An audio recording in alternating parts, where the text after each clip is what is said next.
throughout the nation and around the globe. From his heart to yours, it's Dearjames Live, bringing you intuitive insight, answers, and advice to your life questions.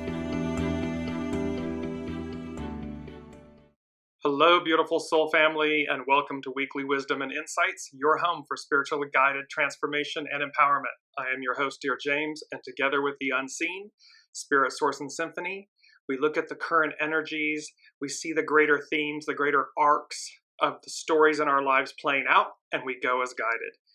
And no surprise, the energies, we're in a new month. It's the month of December of 2023. And the energies, this culminating point, I've been grappling with what is the energy of this time, because it's not an ending, it's not a beginning, it's a culmination point, it's this crescendo, and within it all is why I'm grappling with what the energies are, not the clarity of what the messages are. They're very clear. It's not an ending, it's a beginning in that sense. And yet they're contained within each other. And I guess that's the quandary that we find ourselves in, is the ending of an age, the ending of a time, the beginning of one, and what that looks like, feels like, and so forth. So welcome everyone, welcome Jennifer, welcome Ava, welcome Olivia. As you're joining from around the globe, say hello in the comments. And remember, we incorporate your comments and questions live throughout the broadcast. So because there's so much, I'm just going to jump right in. We have this, we're working with one of the heavy hitters in the planets. So just astrologically, we are dealing with Neptune. And today, Neptune stations direct. Neptune is the 8th and the most distant planet in our solar system. And it is the only planet that you cannot see with the naked eye. And so we speak a lot about what's unseen, what we have to use our other senses and faculties to discern, to receive, to understand. And so here's Neptune. And remember, when a planet stations direct, there is an amplification of the energies, both before it and after it. It's that analogy of the train coming into the station and how the platform vibrates and you really feel when a train, when it's coming into the station, when it's arriving and when it's departing, you feel the energy, the intensity of it. So we're dealing with Neptune. And what's so very interesting is this standstill. Standstill is our theme. I'm going to bring up our main theme here. And it's a doozy. It's a big one.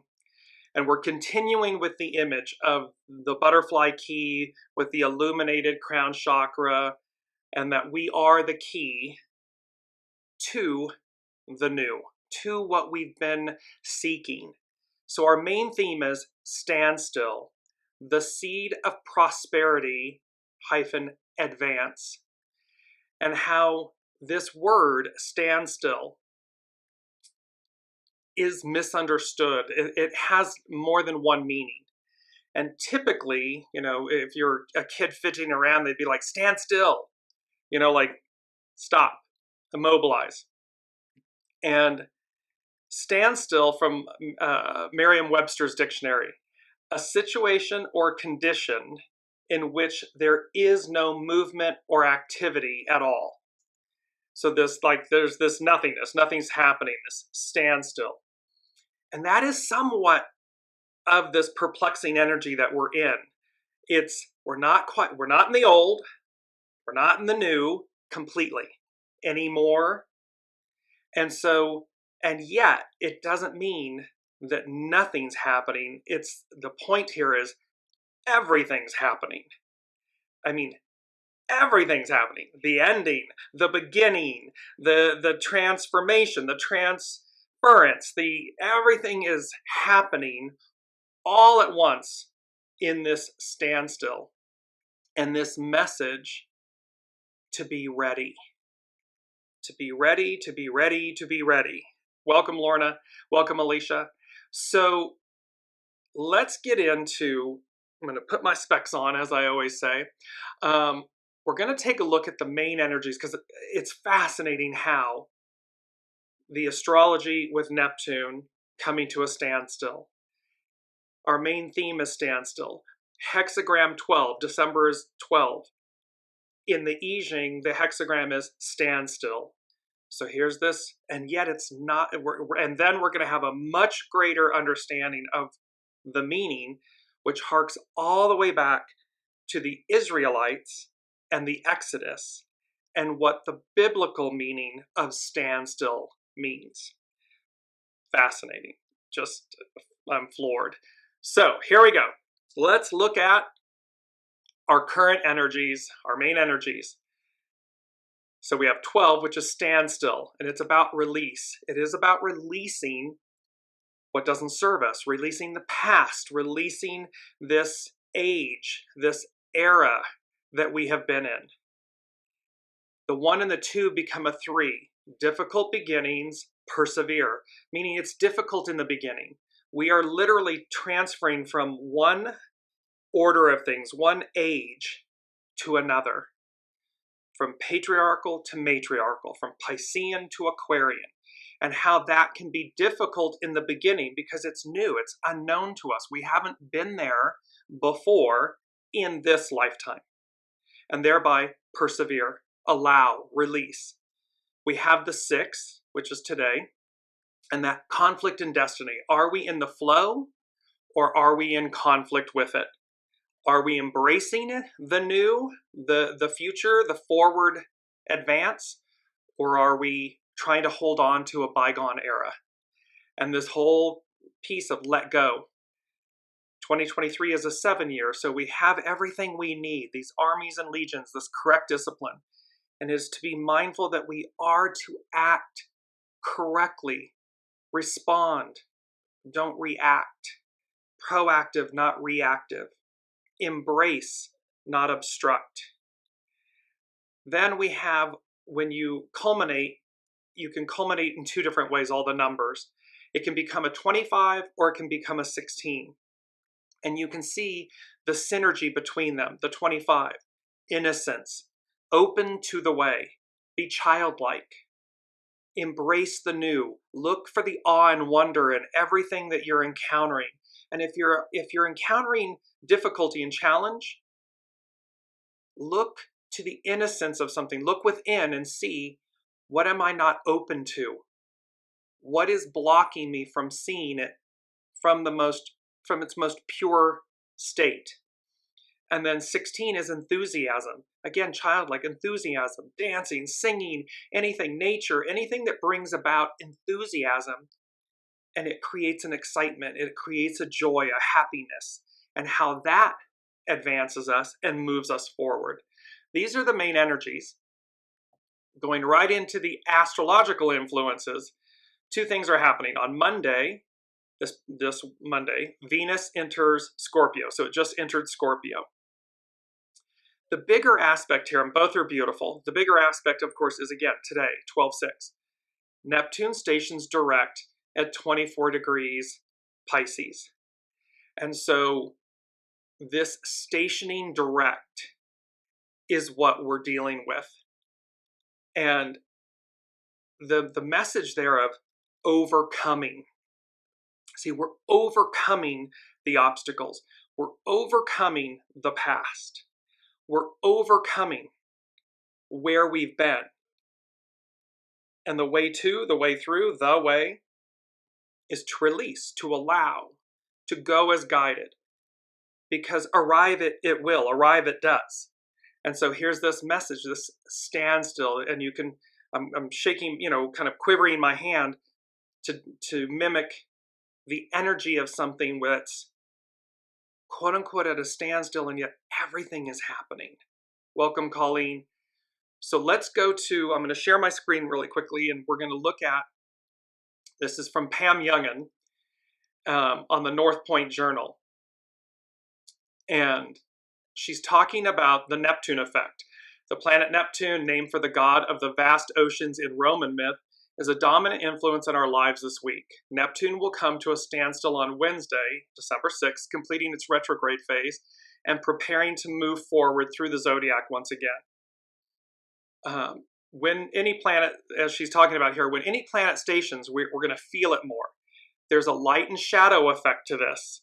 Shadow qualities tend to emerge, and so we're to be mindful to stay in the light, stay in the higher octave, the higher mind.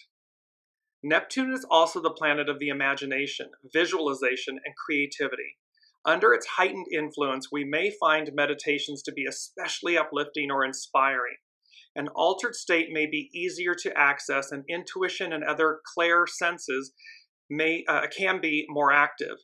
For artists, the ability to tap into one's creative muse may be strengthened. So we have this beautiful, because Neptune can also involve things, as you're going to see here in a moment, of being, it can not obstruct, but like fog.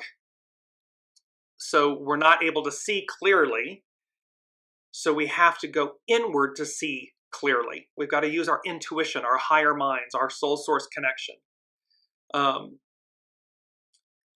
Ultimately, the benefic Neptune inspires us to approach our existence from the perspective of the higher self or soul. When we do this, we view the world through enlightened eyes. This allows us to stay present in the moment, but not be caught up in the drama. It's about looking through the illusions. It's looking through the fog. It's looking through to see what's really happening. It's not to stay on the surface. And it doesn't mean that we don't understand what is literally happening in the physical 3D senses. We can see it. However, it's never what it appears to be on the surface. What's really going on and how we can apply that in our individual lives, our relationships, our interactions. It's never what we say it is. Because we humans often don't say what we truly mean or feel. We talk about the effects, the experiences. We talk about what we like and don't like. We don't say what is at the root of it. And this is where Neptune plays a beautiful role. And this transit, yes, is occurring now for so many, weeks. The stationing retrograde, stationing direct, and so forth.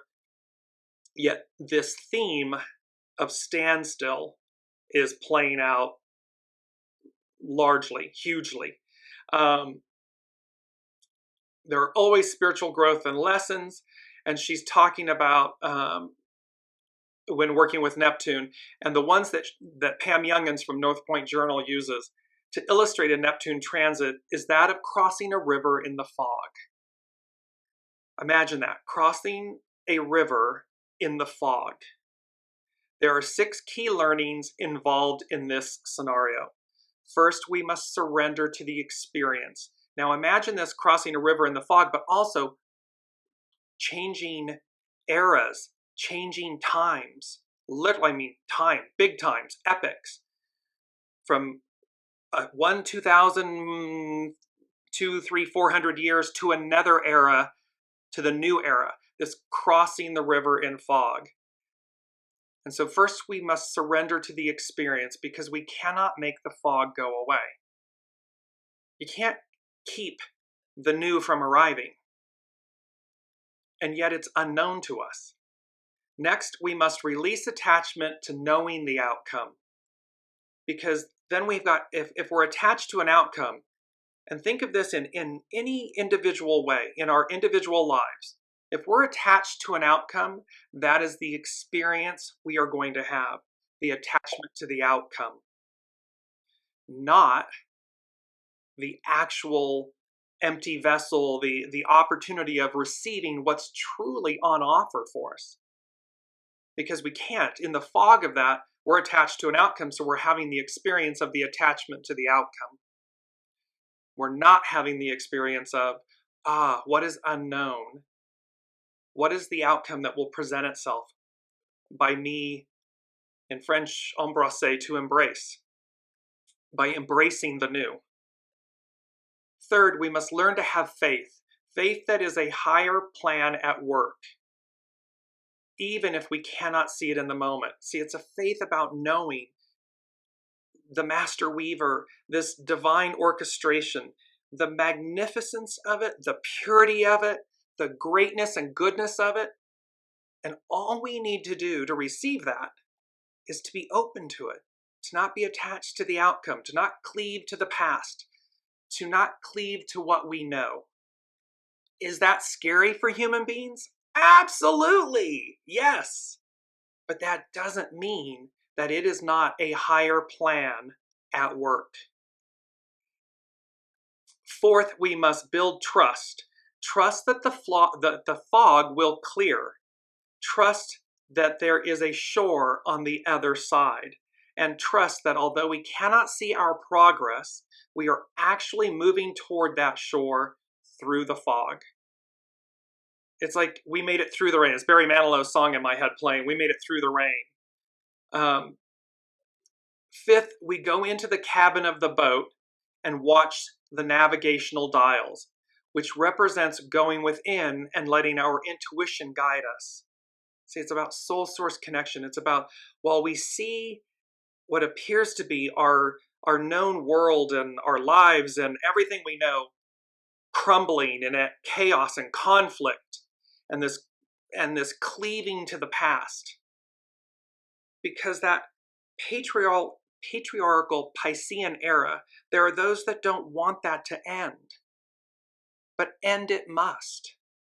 And again, it's taking the very best of it with us. It's about standing on the shoulders of giants. Apply that same understanding to your individual lives. It's not about throwing the baby out with the bathwater. It's not about, demonizing ourselves and so forth. It's about releasing what no longer serves, being open to go as guided, and to go into the cabin, to go inside, to connect with that soul source connection with your soul that has been so patiently waiting for this time to lead. To lead. It has always been guiding us. Now it will guide and lead. And sixth, we listen for the foghorn, which is equivalent to tuning into higher guidance, because our higher guidance is going to prevail. It's just a fait accompli. And this, because we've been in the patriarchal Piscean, it has been about thought, ego, mind, personality. The will, the creative force leading. Matriarchal, Aquarian, is receptive force leading. And again, remember, the receptive force is the harmony, the balance, the beauty of the two. And it's the Mazda rotary engine, the ego, mind, personality, the heart, the higher mind, the soul, all in unity, all in unison. It's not a piston engine going up and down, ding, ding, ding. Pistons go up and down. A rotary engine moves in a triangle. It's rotary. And so this is what we're talking about and how this standstill comes to play. So big, big, big energy. So now we're going to move into the, let me show you the Sabian symbols. We're going to move into the Sabian symbols. These are by Dane Ruddier and Astrological Mandala. And they again tie to, here's the natal chart for today. Neptune stationing direct in Pisces. And you will see Neptune kind of top just a little to the left. And you see it looks like the pitchfork. It's the trident. And it's at 24 degrees, Pisces. And remember, 2024 is a capstone moment. The capstone, the all-seeing eye, the higher mind, our crown chakra being illuminated. It is a whole new way. It's as if what we've literally been, remember, the whole thing we've been going through is the lower part of, when you visualize a pyramid, the whole thing that we have been going through is the lower part of the pyramid. the climb, the ascent, to reach the ideal. This ideal of a utopia, of a harmony, a balance, where everyone has a place at the table and everything is harmonic and unified. We've been on the ascent, the climb of that. Now we reach the capstone moment, where the ideal is the new reality, where higher mind, soul source connection, this all-encompassing, and note that it's the triangle, the pyramid is the triangle, the rotary engine, where it's unified, it's higher octave. That's where we find ourselves in this standstill, and standstill biblically means, and we're going to come into all this, but let me just go there while I'm here, to abide, stand fast, stand firm, continue, endure, to position yourself, to place yourself, and be ready to move forward. And you're going to see in what we're bringing up here about the Exodus and Moses was about being ready. Pull up the tent stakes, be ready to move. Why? Because they were moving from enslavement, the Exodus, enslavement, to the promised land, liberation, freedom, liberty. And this cease, biblically standstill, this cease all striving. See, we're climbing, we're striving, we're climbing. And this standstill biblically means because you're going to, God, higher source, is going to deliver you. It's going to deliver us to the next, forward, to the next era. So let's look back. Let me show you again the chart. And then we're looking at where Neptune, is stationing direct. And the Sabian symbol for 24 degrees Pisces, which is 25, you advance in Sabian symbols, you advance at 1 degree. So Neptune is sitting at the 25th degree of Pisces for the Sabian symbol, and it is a religious organization succeeds in overcoming the corrupting influence of perverted practices and materialized ideals. The power of the soul to intervene in the personal life and to induce necessary catharsis, necessary release, change. And the necessary centralization of the conscious attention and will, symbolized by the preceding picture, most often brings about negative results. So what we're talking about here is ego, mind, personality, the individualized centralization of consciousness and will, individual consciousness, individual will, me, I, can result, most often brings about negative results. Exclusivism, pride, jealousy, greed for power and wealth. Every man is a church that has the soul as its God, but most forget the soul and live according to dogmatic rules and habits, which not only have become empty of inner meaning, but very often have been perverted by the demands of the senses and the emotional nature, and by the ego with its rationalizing intellect. Remember, ego, mind, personality, it will beg, barter, steal, procrastinate, justify, all of these different things. And that the soul sits there so quietly, so peacefully, so passionately, awaiting us to wake up. A purging or catharsis is needed to restore not only fresh and creative spontaneity, but even more the contact with the soul and the God-ordained karma. See, there's a higher plan. There's a higher will. There is a soul source connection. There is the way. And it's all leading. It's the Dharma. And so this symbol leads significantly to the series of 5 symbols, which concludes the vast cycle. To see this concluding and beginning. Because the final consummation of the process of actualization of the potency inherent in the original creative act. So it's talking about the creative act. It's talking about the actual process of becoming and the consummation of it and the potency of it, this original creative act requires moments of crisis and, in all capital letters, purification. So this is a catharsis moment, this massive crisis, deconstructing, purification, so as to advance. As we keep going on, you will see then that Saturn sitting, and then you'll see the capstone. And when you look, you'll see the capstone, you'll see 1 degree, so just about at 12 o'clock, just to the left of 12 o'clock is the symbol for Saturn at 1 degrees Pisces. And you'll notice that it goes over to the top of the capstone to Mercury, sitting at 5 degrees, comes downward to Venus at, I believe, 2 degrees, and then comes back over. So there's this capstone, and there's also a secondary capstone, but not to get lost. We're going to look between Saturn, Mercury, and Venus, along with where Neptune is. So now let's look at Saturn. A squirrel hiding from hunters.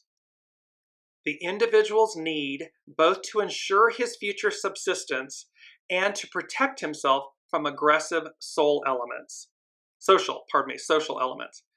The squirrel not only has to hide and store food for the winter, but to be on the lookout for the dangers involved in gathering this food supply. Social processes always cast strong shadows. The individual is never certain of being safe among their fellow men.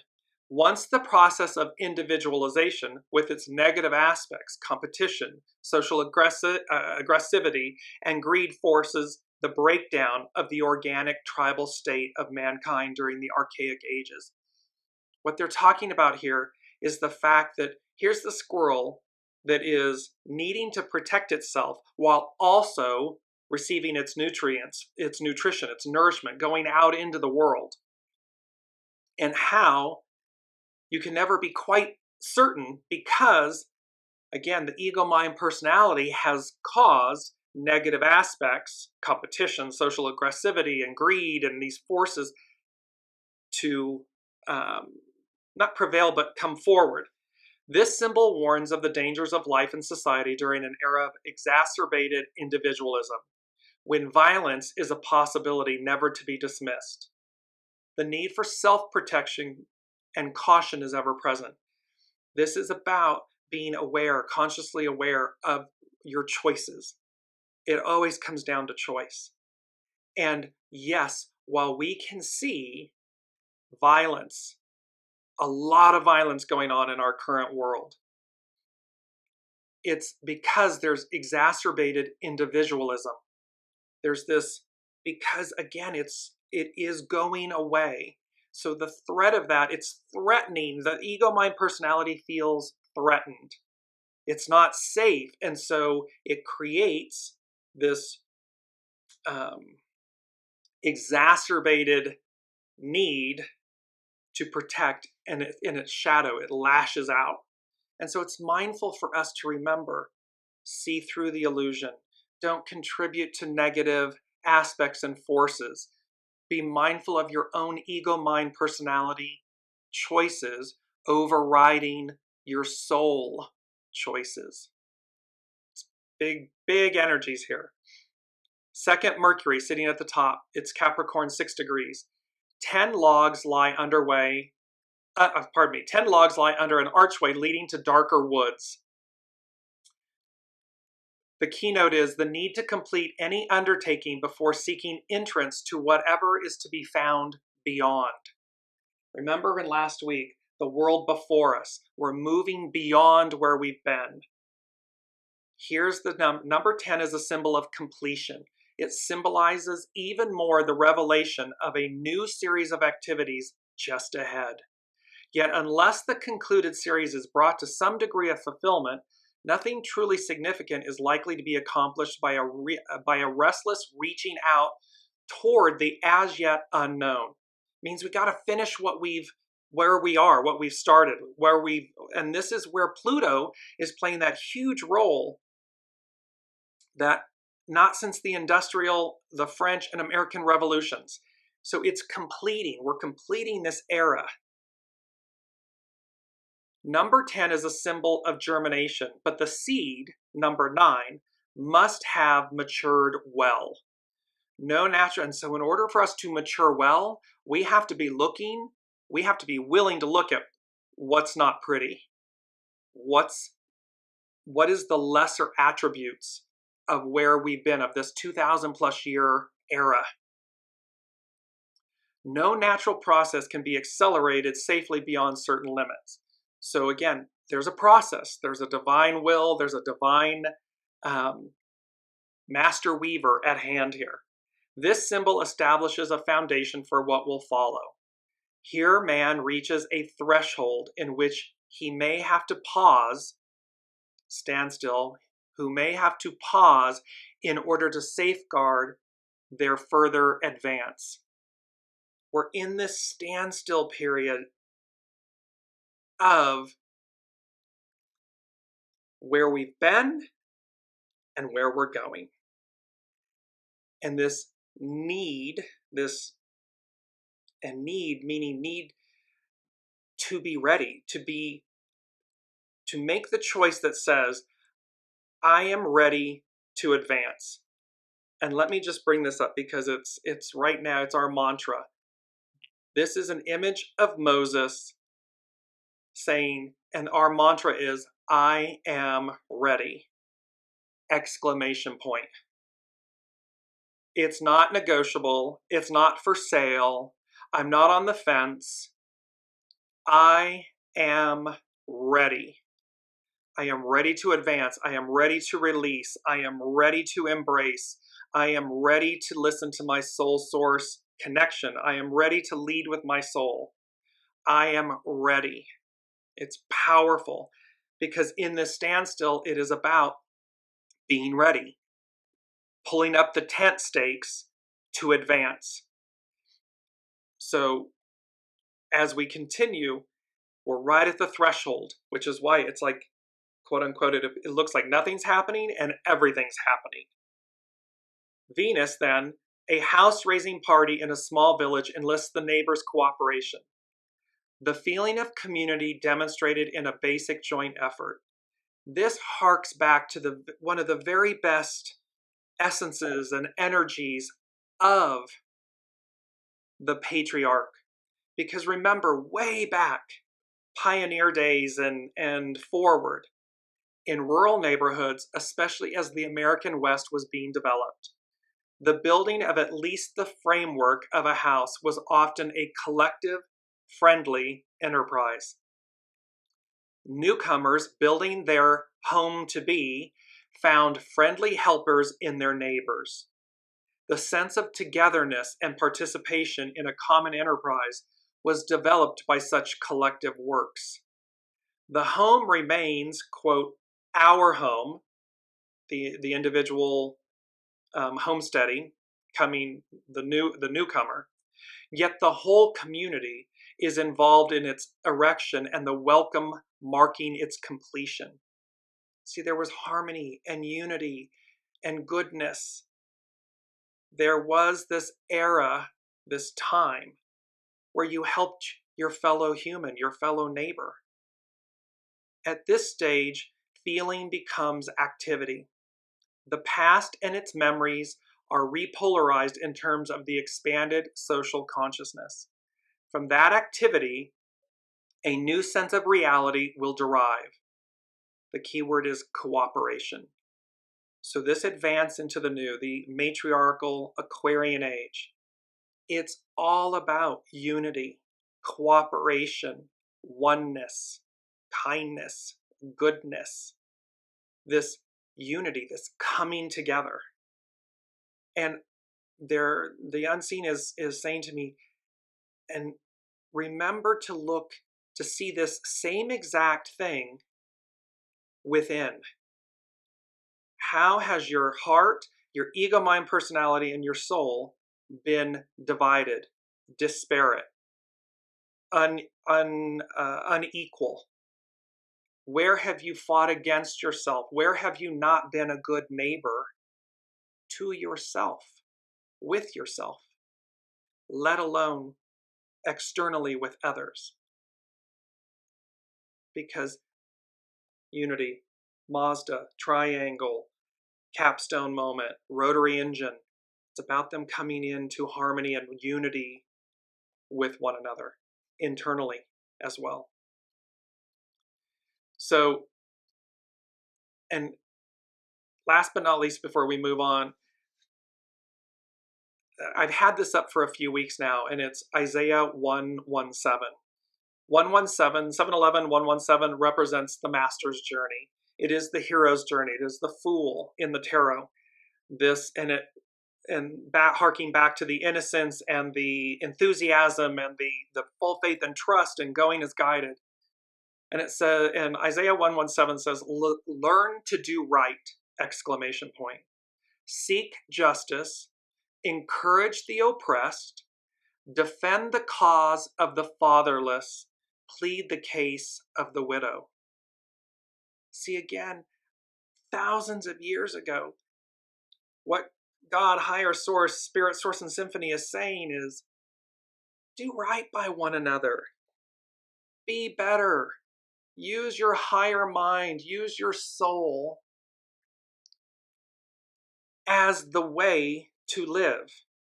And we have fallen so far away from that we are now, in this moment, Pluto, this cleaning up, all of this, Neptune, moving us forward, the standstill, we are having to deal, in order to advance, we are having to look at all of what is not pretty, all the fall, everything that is the shadow elements of this. Why? Because as Master Jesus said to the apostles, you ask where you're going without knowing where you've been. We must know where we've been. It's imperative. We must know. We must see it. We must accept it. We must deal with it. And we must cleanse it. And then move forward. Advance. Move on. From a purified state, a purified vessel. That's what we're talking about here. So now let's move to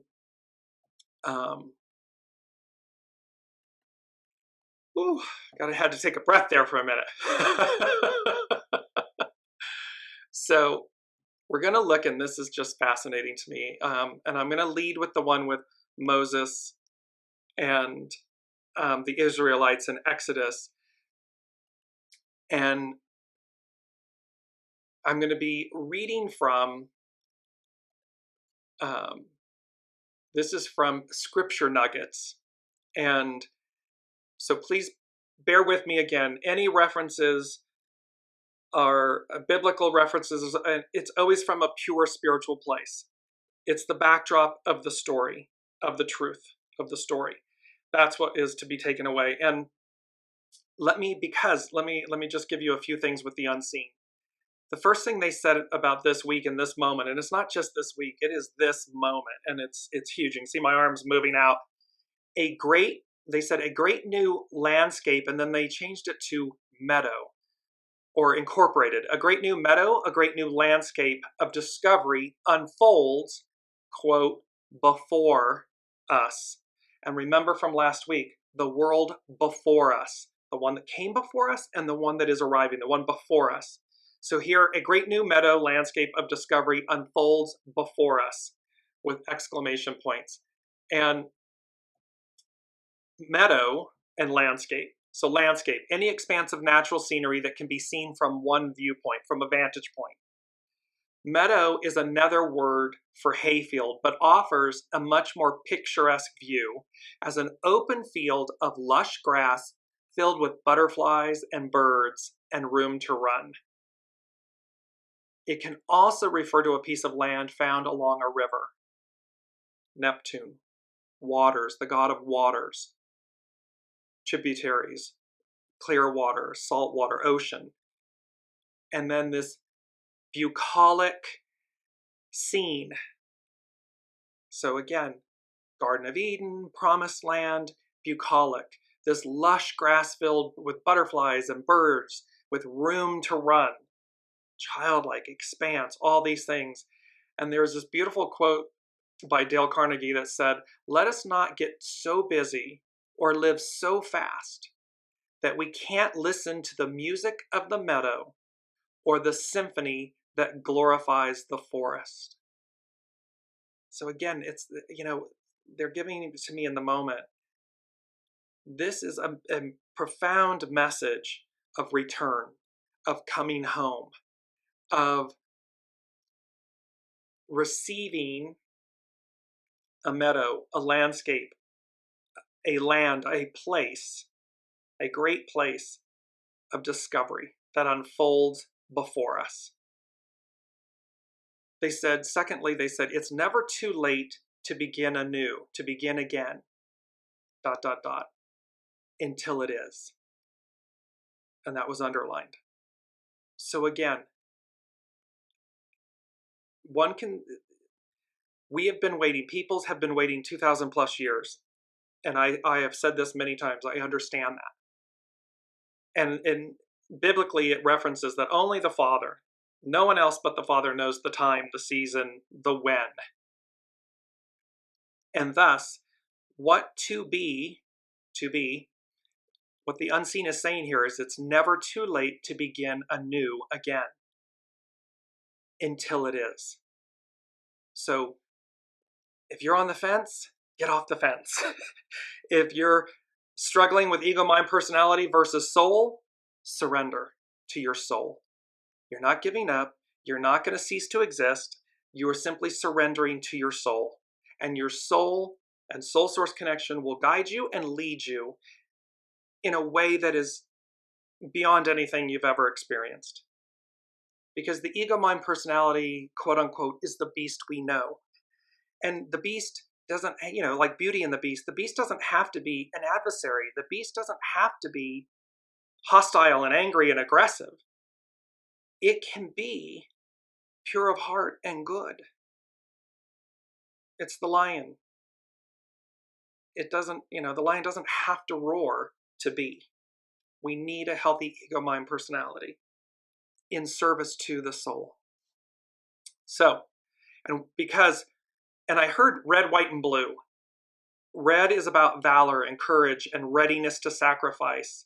It can also represent the blood that has been shed. White, purity, innocence, independent ideals. And blue, justice for all, vigilance, perseverance, watchful and strong. Where is all of this leading? Number 4, deliverance, salvation. That's where this is all going. So let me just jump in with some of Olivia was saying, those who were slaves and didn't want to change never were allowed into the promised land, right? Because again, remember, when you say to God, Spirit, Source, Symphony, higher, all that is, I know better than you. And remember, with the Exodus, with the Israelites, the entire way, and it was not, this was a conversation, an interaction that Jennifer and I had about it's not a straight line. The Israelites were not taken the most direct way, the most direct route. They were taken in a more circuitous route. So, and the entire way, they were provided for. It was only when, after all of that, they're being provided for, water out of rocks, manna, all of the things they needed, that there was grumblings that said, well, we can't have this, it's all well and good, as if none of these miracles occurred, and we can't have this promised land. This is all make-believe or not really true, and we were, quote-unquote, better off with Pharaoh. There was a wandering for 40 years in the desert because they were not to inherit the promised land, what was promised, because they lacked faith. And so again, look in your individual lives to see through the fog, through the illusions, to beyond the surface, to see what's really on offer. And to know your soul chose to be here at this time for this reason, to receive it, to experience it, to play your role, to be harmonic, unified, one with yourself, soul source, ego, mind, personality, heart, soul, everything unified, and to authentically share meaning express, create that beauty, those harmonic chords, that divine nature. I know it sounds ideal and certainly against the backdrop of this current happenings, like just idealistic, fairy tale. And yet, that does not mean it is not true. That does not mean it will not happen. And it does not mean that that is exactly why you chose to be here. You chose to be here to express that, to receive it.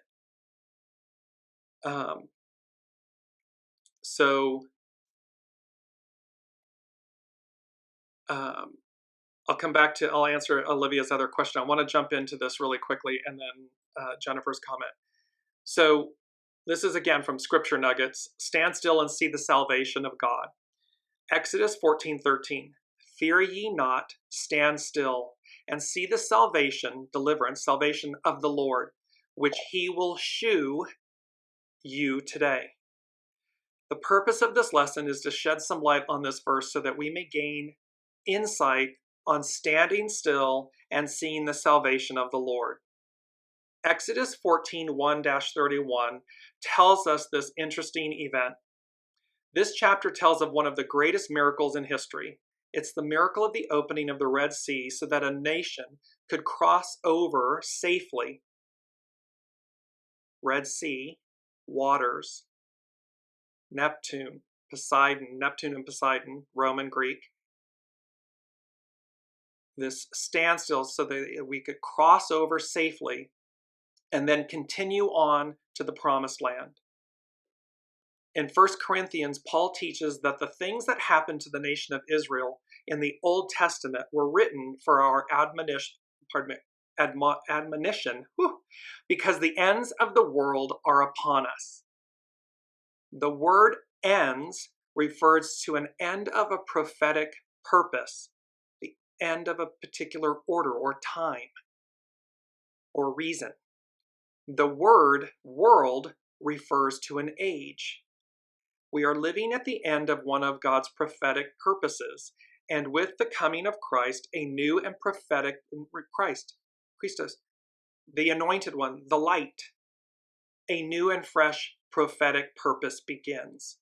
The old order goes away, a new order arrives, there's a new beginning, a new purpose, a new experience. Verses 2-3. The Lord instructed Moses to encamp the nation before the Red Sea. There were mountains on each side and a hostile army behind them.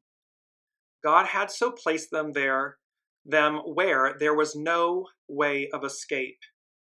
In essence, it's the full faith and trust. It looks like it's all crashing in on them.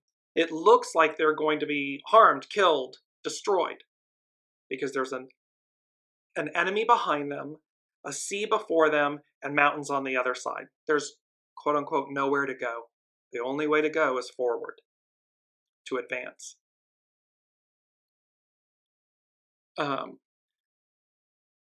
Many modern day saints would say that was evil, the devil, evil, or whatever, but it was God who put them there in this situation, not evil. Have you ever felt trapped in need of a miracle? We all have, right? Pharaoh reasoned, they are entangled in the land, and the wilderness has shut them up. The word entangled means perplexed, and the words shut up refer to being blocked and ready to give up. We can look at what's going on and feel entangled, but everything is directing us to see through, see below the surface, see through to our soul source connection that knows knows.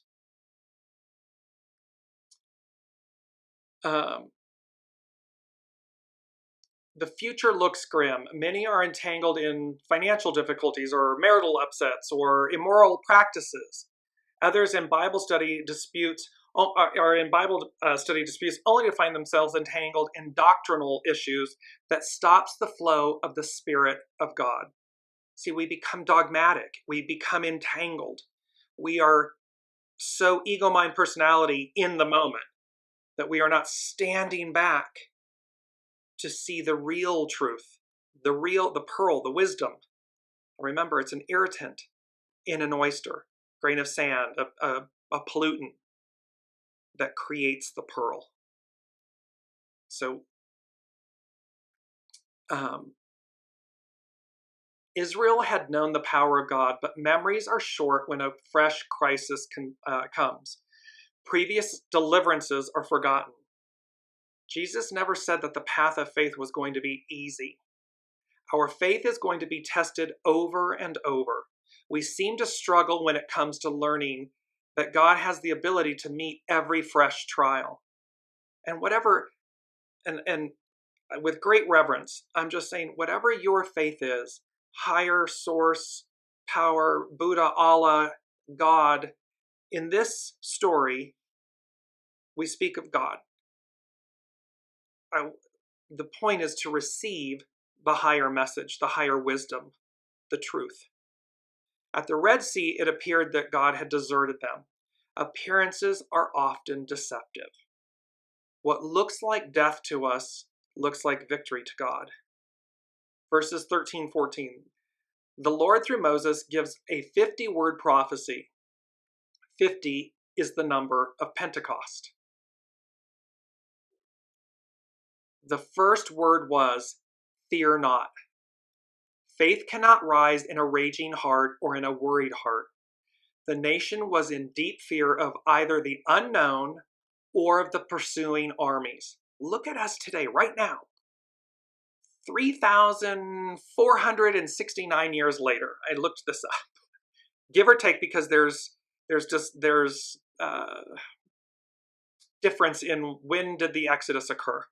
But roughly, we're talking about 3,470 years ago. And then look today. Those that don't want the army, those that don't want the new to arrive.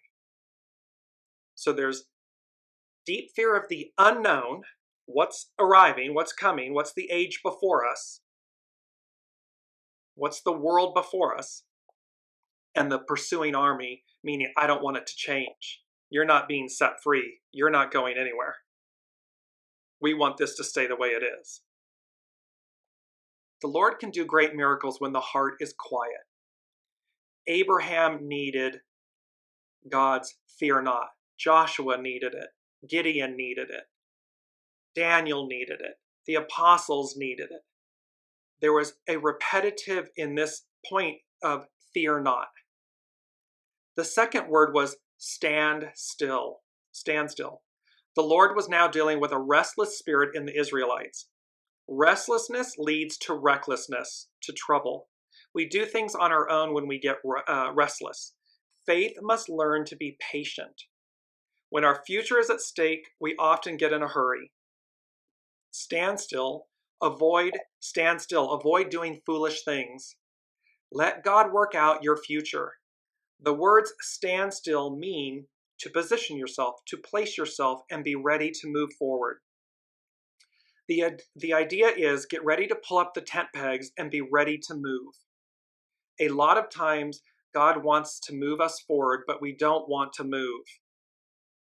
It's like we think that everything just is immobile. Like everything about our experience, our human experience, is about change. Everything. And it is to what degree are we in concert with that change? Meaning the acceptance of it, the willingness, the enthusiasm of it, the childlike awe and wonder of it, the hero's journey, the master's journey. because come it will. The change comes, period. So how do we surrender to that change? The third word was, see the salvation of the Lord. Remember that the word salvation also means deliverance. The message is change what you see. See, when you change what you see changes. So perception, belief, the stories, we've talked about this so much. What are the scripts, stories, masks, labels, identities that we've maquillage in French, we've applied to ourselves, that we've covered ourselves with? Well, we got to unlayer all of that, lay it all down, change what you see. Don't see the blocks to your future. See the opening of the way. See, it's not about, again, because if we're cleaving, it's about opening to the way. See the deliverances. See what is before us. Some days it's hard to drive out unbelief because we see the negatives. Exercise faith in the positives. The fourth word was, the Lord shall fight for you, and ye shall hold your peace. I love this. The Lord shall fight for you, and ye shall hold your peace. And it's Exodus 14:14. This is a much needed word. In essence, God says, I'll fight, you keep your mouth shut. The unseen, Spirit, Source, and Symphony, God, Source, Buddha, Allah, the high, all that is, knows all. We know little. So, I'll fight, you keep your mouth shut. All too often we negate our faith because we talk too much. Unbelief and speaking negatively have robbed us of miracles. I once heard a Christian executive say that he has a motto on his desk that reads, quote, keep your words nice and sweet just in case you have to eat them. That was by Andy Rooney. We do have to eat a lot of our words sometimes. Faith does not struggle. Faith lets God win the battle for you. Real faith refuses panic. Remember, don't give God your battle plans. Ego, mind, personality here. Don't tell the unseen Spirit, Source, and Symphony, the all that is, what the plan is, because that's your ego, mind, personality plan. The plan, the way, fights for you, opens for you. We just have to be in alignment and connect with it. The fifth word was, and the Lord said unto Moses, wherefore criest thou unto me? Speak unto the children of Israel, that they may go forward. God tells Moses to quit crying. The word criest means to call loudly, to shout. Was God saying to Moses, don't you dare shout at me? Moses, speak to the people to go forward. First he says, stand still. Now he says, go forward. This is not a contradiction. Remember, the word to stand still was a word telling them to pull up the tent pegs and be ready to march. Now they are to go forward and start walking. This moment in time right now, this moment in time, it's like the ending, the beginning, the completion, the nothingness and the everything. This standstill, be ready, pull up the tent pegs to advance, to move forward. And 2024, this capstone moment. The sixth word was, but lift thou up thy rod and stretch out thine hand over the sea and divide it. What a command. By the word of the Lord, Moses did just that. And the sea divided and the people walked over dry ground. See, it was like what appeared to be impossible, what appeared to be terrifying in the end, because of the faith and because of the higher command. The faith, the trust, was the parting of the Red Sea, the deliverance. Our troubles would soon be solved if we would use our God-given authority over our problems and spoke the word of the Lord. It is to see through the illusion of what the ego mind personality is telling you and to go as guided. It's speaking the word that empowers our faith to see miracles. It's what we believe. What we believe, we experience. Keep your words sweet in case you have to swallow them, in case you have to eat them. And it is that the moment that Moses obeyed the word of the Lord, something great happened. Verse 19 states, "And the angel of God, which went before the camp of Israel, removed and went behind them. And the pillar of the cloud went from before their face and stood behind them, between Israel and the Egyptians," the Israelites and the Egyptians. The sea was no longer a problem, and now the enemy was no longer the problem either. God did something else also. The cloud, so fog, cloud, Neptune, the cloud that brought darkness to Pharaoh brought light to the people of God. It's always like this when we can believe.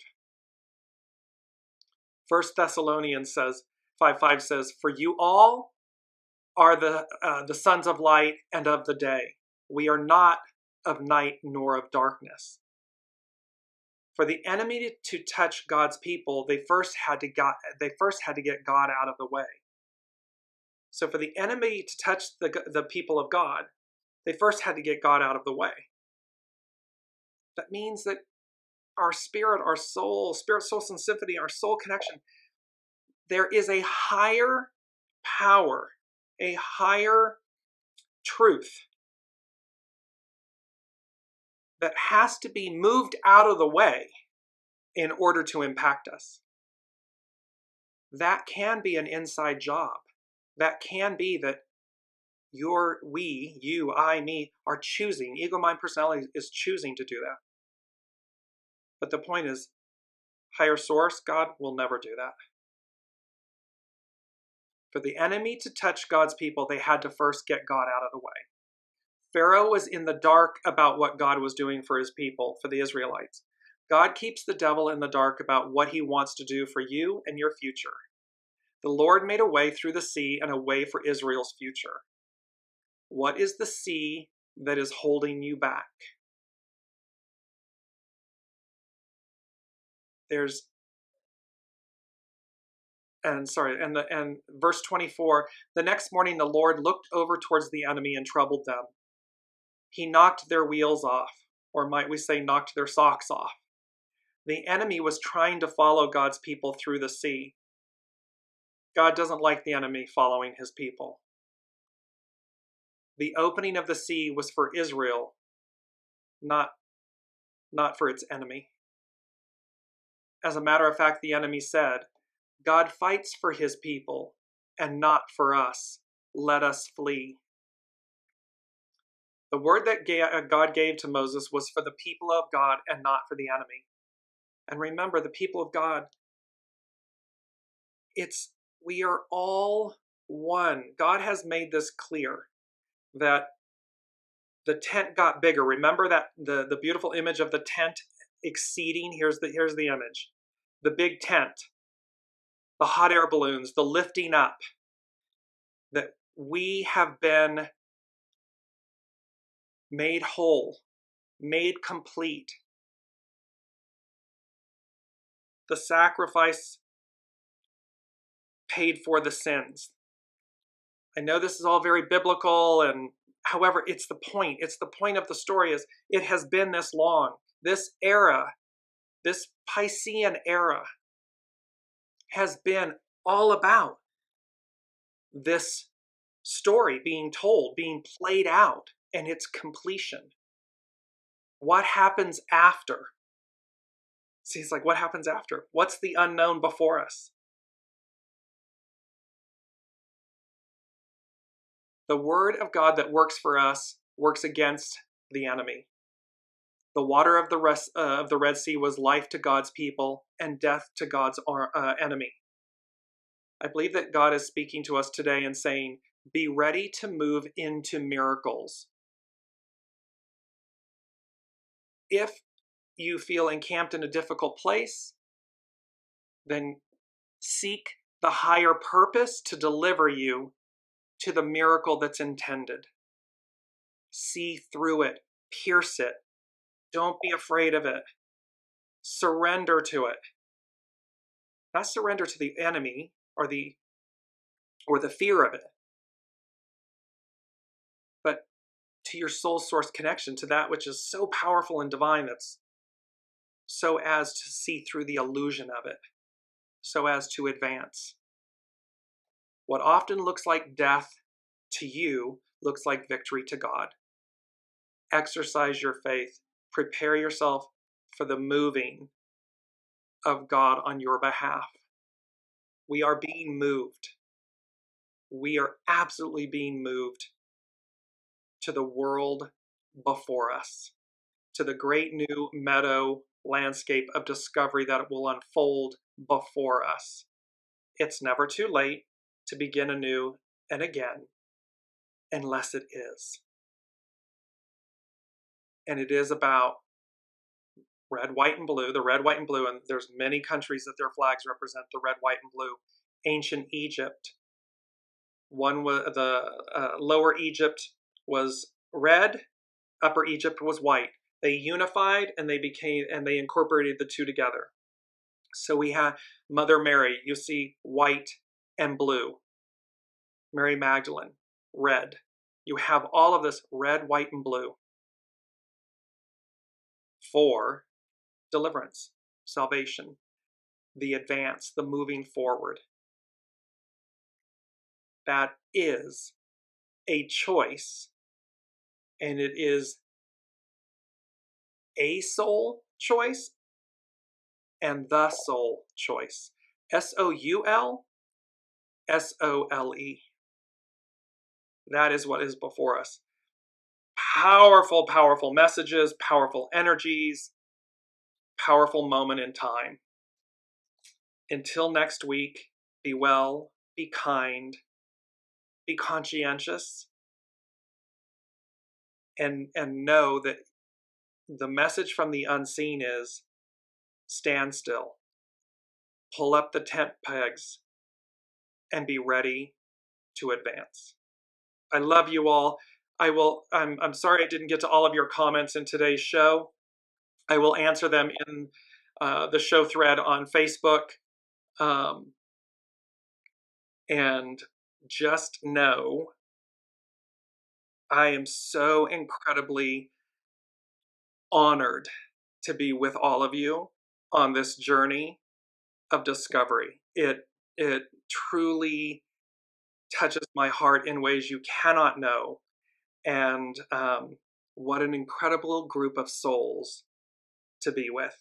You are all amazing. So I love you, and I look forward to seeing you all next week.